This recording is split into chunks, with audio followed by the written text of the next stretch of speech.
Okay, this is Dr. Valerie. We're talking about codependency.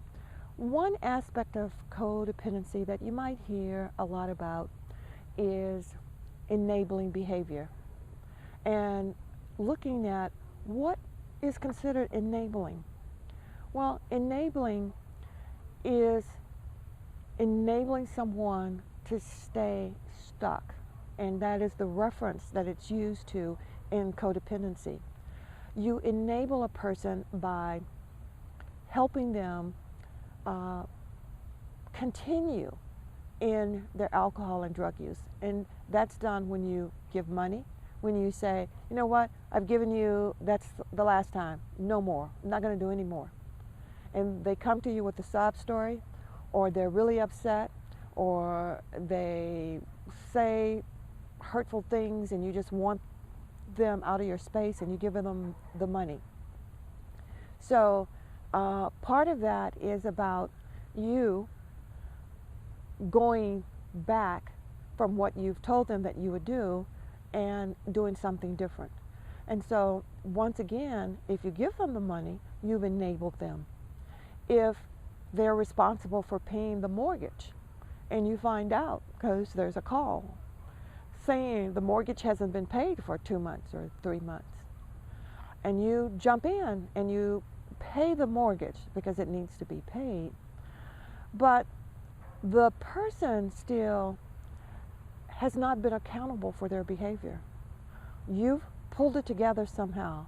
You've asked family members, maybe you've had to take out a loan, and you may say, this is the last time I'm going to do this. But as long as you are continuing to allow that person that they're responsible for that, and you know they have a problem, you've enabled it to happen again, because that's what addicts do. Addicts keep using as much as they can, as long as they can. And for you to think that that will not continue to happen only enables them to do it again. So if you look at any behaviors in which the alcoholic addict is not being accountable for, let's say the person has promised that they're going to take the kids to soccer or to softball practice, and they don't show up, and you think they're not going to show up because this is similar to past behavior, and you come home early and you take them. So what you've done is you've enabled the person to not have to be accountable for their behavior. And you've protected them from the kids being upset and knowing that, okay, dad didn't show up once again. You see, with addiction, the whole family's impacted. No one goes unscathed in the devastation of the abuse. Everyone is impacted. And to think that children don't see and don't know only enables the person to continue to do the destructive behavior. And I know that there is a close relationship between enabling and helping. And you may be saying in your mind, well, I'm just trying to help. I don't want the kids to be disappointed. I don't want the kids to have to know that, their mother is having this problem, or their father is into alcohol and drugs and choosing that over them.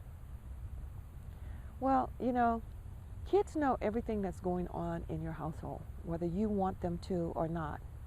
And what oftentimes happens is you don't have to say anything. They see it and they hear it, because they're living in that environment and they are impacted.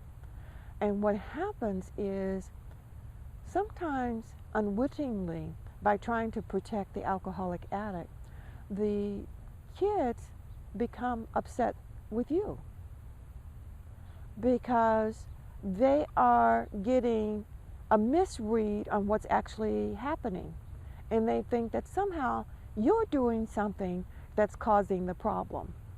So in recovery, the family has to learn about alcohol and drug addiction and its impact, what it causes one to do.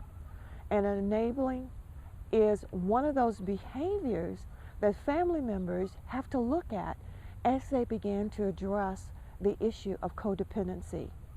How they enable the person unknowingly to continue in a destructive path with alcohol and drugs.